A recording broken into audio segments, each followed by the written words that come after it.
تو جب ہمارے ہاں چاند نظر آئے گا تب ہم روزہ رکھیں گے. اب اس کے لیے میں خود نہیں دیکھوں گا بلکہ کیا کروں گا, ہمارے ہاں اگر انتظام ہے تو میں نے اس کے مطابق روزہ رکھنا ہے. جب ہماری کیا کہتے ہیں رؤیت ہلال ہوتی ہے, وہ فیصلہ کر دے کہ چاند نظر آ گیا تو میں روزہ رکھ لوں گا, یہ آسان ترین بات ہے. اور اس میں مطالعے کا اختلاف ہے. جس میں آپ کو مثال دیتا ہوں نا, بر ربیع الاول ہم کس کے مطابق بناتے ہیں؟ سعودی کے مطابق بناتے ہیں یا پاکستان کے مطابق بناتے ہیں؟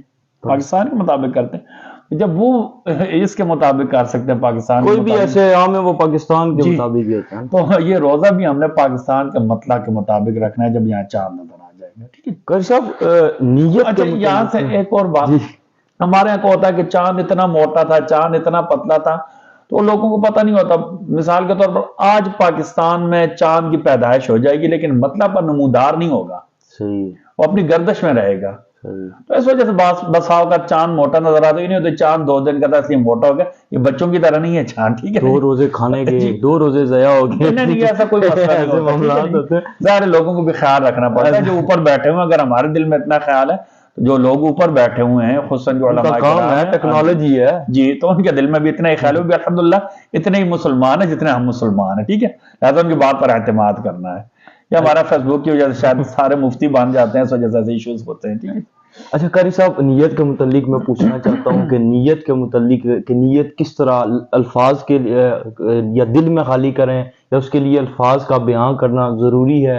اور جیسا کہ آپ جانتے ہیں بہت سارے لوگ جو عربی میں اس کو نہیں دہرا سکتے یا پڑھ سکتے, ریڈ آؤٹ نہیں کر سکتے, وہ کیسے کریں گے نیت؟ ان کو کافی دشواری ہوتی ہے, تو اس متعلق کیا حکم ہے؟ اچھا, پہلے اصول یاد رکھتے ہیں. اصول یہ ہے, نیت کہتے ہیں دل میں کسی کام کا ارادہ کرنا. صحیح. میں سحری کے وقت اٹھا, میرا ارادہ تھا میں روزہ رکھوں گا, تو میری نیت کیا ہو گئی ہے؟ ہو گئی ہے. زبان سے الفاظ کہنا لازمی نہیں ہے. ٹھیک ہے نا. ہمارا معروف الفاظ میں بصوم کا غد نویت من شہر رمضان, یہ کسی حدیث سے ثابت نہیں ہے. علماء کرام نے یہاں کی سہولت کے لیے لکھا تھا, چلو یار عربی زبان آتی ہو تو عربی کے ساتھ تھوڑی مناسبت ہو جائے گی, شاید اس وجہ سے لکھ دیا تھا. یہ الفاظ کہنا لازمی نہیں ہے. میں نے دل میں سحری وقت اٹھا, میرا ارادہ تھا میں روزہ رکھوں گا, تو بس میری نیت ہو گئی ہے. ٹھیک ہے, بات سمجھ آ گئی نا؟ اچھا, دوسری بات کہ کبھی کبھی ہوتا ہے مثلا میں سویا رہ گیا, انسان ہے, میں سویا رہ گیا تو میں نے نیت نہیں کی, تو شرعی لحاظ سے جو روزہ ہوتا ہے نا, نصف النہار شرعی, نصف النہار شرعی کہتا ہے شرعی آدھا دن کس وقت ہوتا ہے؟ طلوع فجر سے لے کر غروب آفتاب تک پورا شرعی دن ہوتا ہے. اس کے درمیان کو کیا کہتے ہیں؟ نصف النہار شرعی. ایک بندہ ہے جس کو ہم اپنی زبان میں کہتے ہیں زوال کا وقت شروع ہونا. ٹھیک ہے جی.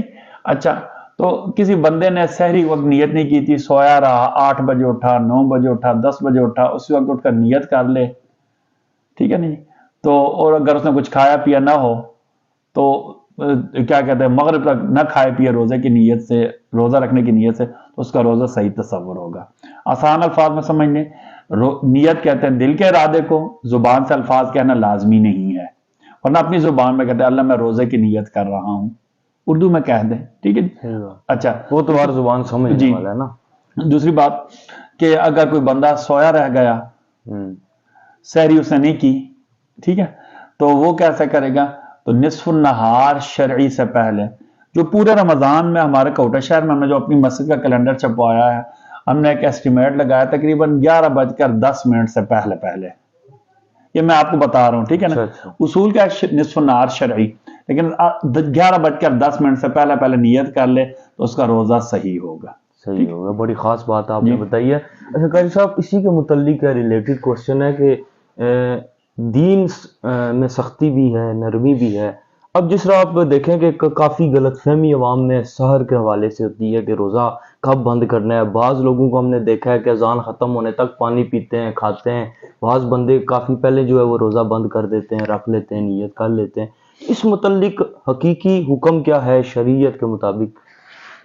قرآن کریم کی آیت ہے, اللہ تعالیٰ نے فرمایا وَكُلُوا وَاشْرَبُوا حَتَّى يَتَبَيَّنَ لَكُمُ الْخَيْطُ الْأَبْيَضُ مِنَ الْخَيْطِ الْأَسْوَدِ مِنَ الْفَجْرِ. قرآن کریم میں اللہ تعالیٰ نے روزہ کے بند کرنے کو اصول بتایا, اس وقت تک کھاؤ پیو جب تک جو ہے نا کیا کہتے ہیں طلوع فجر نہ ہو جائے. یہ میں آپ کو آسان ترجمہ بتا رہا ہوں, ٹھیک ہے, جو الفاظ کا ترجمہ یہ وہ نہیں ہے, ٹھیک ہے, جو صحیح مطلب بتا میں آپ کو بتا رہا ہوں. صبح صادق تک, موجودہ دور میں ٹیکنالوجی بہت زیادہ عام ہے، ہر گھر میں کیلنڈر ہے، ہر کمپنی نے کیلنڈر بنایا ہو، ہر دکاندار نے اپنے لیے کیلنڈر بنایا ہو، آج کل تو مشکل ہی نہیں ہے۔ صحیح بات ہے۔ اس میں 2 وقت لکھے ہوتے ہیں، وقت سحر یا امساک۔ امساک کا لفظ مطلب بند کرنا۔ تو جو امساک کا وقت ہوتا ہے وہ صبح صادق سے 4 یا 5 منٹ کا پہلے احتیاطاً لکھا ہوا ہوتا ہے تاکہ کسی لحاظ سے کوئی شبہ نہ رہے۔ کیلنڈر دیکھ لیں، ہر مسجد میں کیلنڈر لگا ہوا ہے، موبائل میں پتہ چل جاتا ہے کون سے شہر میں آج سحری کا وقت کیا ہوگا، صبح صادق کا وقت کیا ہوگا۔ اصول کیا ہے؟ صبح صادق شروع ہونے سے پہلے ہم نے کیا کرنا ہے؟ روزہ بند کر لینا ہے۔ اچھا، اذان کا تعلق روزہ کے بند کرنے سے نہیں ہے، اذان نماز کی اطلاع کے لیے ہے۔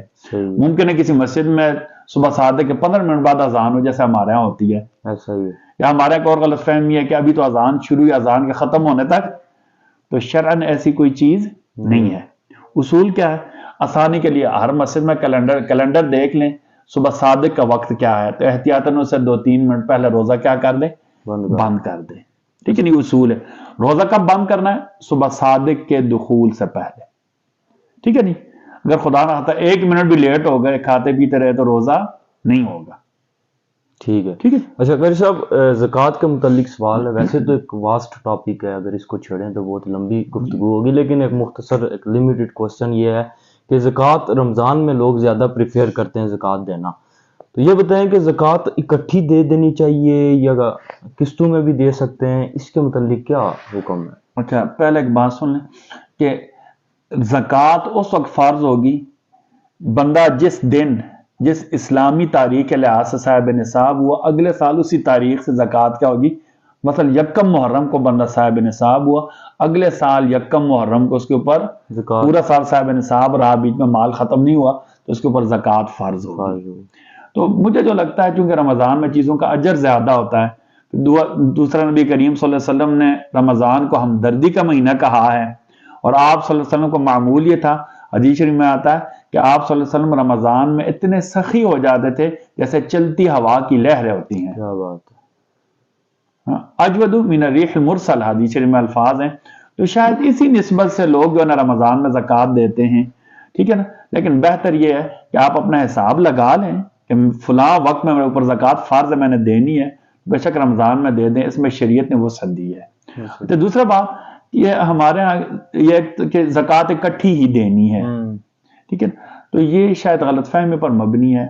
زکوٰۃ ضروری نہیں ہم اکٹھی دیں، بہتر یہ ہے کہ اکٹھی دے دیں، لیکن ضروری نہیں میں اکٹھی دیں۔ مثلا میرے اوپر 1 لاکھ زکوٰۃ فرض ہے، اب میرے پاس 1 لاکھ روپے نہیں ہے، تو اس کی چاہے میں قسطوں میں کر لوں کہ ہر مہینے میں 5-5 ہزار دیتا رہوں گا زکوٰۃ کی نیت کر کے، چاہے میں 2-3 قسطیں بنا لوں کہ میں 30 ہزار ابھی دیتا دوں، 30 ہزار بعد میں دے دوں گا، 30 ہزار تیسری قسط میں دے دوں گا۔ شریعت نے ہمیں سہولت دی ہے، چاہے اکٹھی زکوٰۃ دیں، چاہے تھوڑی تھوڑی کر کے دیں، حتیٰ کہ تھوڑی تھوڑی کر کے پورا سال دیتے رہے زکوٰۃ، ساتھ لکھتے رہیں گے میری اتنی زکوٰۃ ہی میں نے اتنے دنوں میں دے دی، اتنے مہینوں میں دے دی ہے، یا 2-3-4 قسطیں کر لیں اپنی سہولت کے مطابق، ٹھیک ہے۔ اچھا قاری صاحب، زکوٰۃ دینا بھی ایک سینسیٹیو وہ بن گیا مسئلہ کہہ لیں، یا جو یہ طریقہ کار ہے، جیسا کہ آپ جانتے ہیں کہ پیشہ ور بھکاری ہوں، گداگر ہوں، کافی تعداد میں پائے جاتے ہیں، تو ان کو زکوٰۃ دینا کیسا ہے؟ اب ان کی جانچ پڑتال بھی بہت مشکل ہے کہ کون مستحق ہے کون نہیں، تو اس حوالے سے کیا کہیں گے؟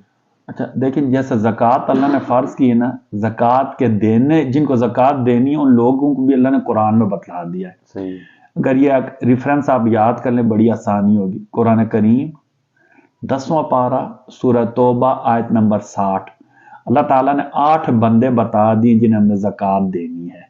صحیح۔ اچھا، یہ نمبر 1۔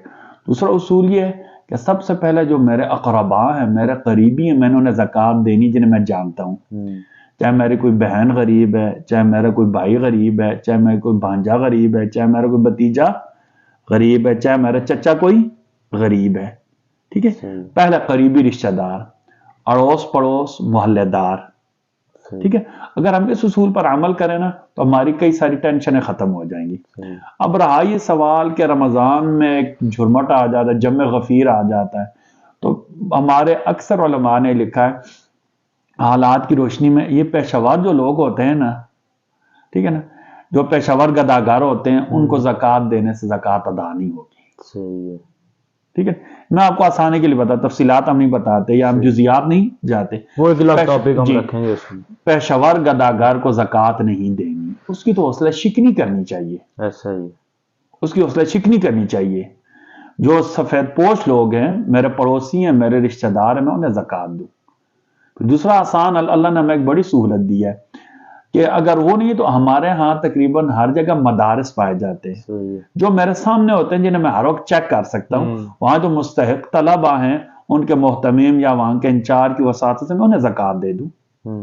ہمارا بعض رفاعی تنظیمیں کام کر رہی ہوتی ہیں جن کو میں جانتا ہوں کہ واقعی یہ زکوٰۃ صحیح طریقے سے لگا، میں انہیں دے دوں نا. صحیح ہے. جہاں پہ آپ کا اعتماد ہو، جہاں میرا اعتماد ہو، جنہیں میں جانتا ہوں. سب سے پہلے اپنے رشتہ دار، اس کے بعد ہمسائے، ٹھیک ہے نہیں، اور اس کے بعد کیا کہتے ہیں میرے قریب میں جو مدارس وغیرہ وہ، یا پھر جو میرے اپنے شہر کی تنظیم ہے، سب سے بہتر میں انہیں دوں. بجائے سے ایک پیشہ ور آ جاتا ہے گداگر، ٹھیک ہے نا. اس کا ایک طریقہ ہے کہ ان کو ویسے 5-10 روپے دے جیسے ہمارا معمول ہوتا ہے. ٹھیک ہے، کسی کو خالی نہیں لوٹانا، جی دے دیں آپ. ٹھیک، وہ تو اللہ نے دیا ہوا، اس کو دیگر مال میں سے دے دینا. دیکھیں زکوٰۃ 40 حصہ 39 حصے تو میرے پاس آلریڈی ہیں نا، تو 39 حصوں میں بھی دینا چاہیے. یہاں سے میں رک کر آپ کو بات بتاؤں کہ ایک شرعی اصول یہ ہے نا کہ اولاد والدین اولاد کو زکوٰۃ نہیں دے سکتے.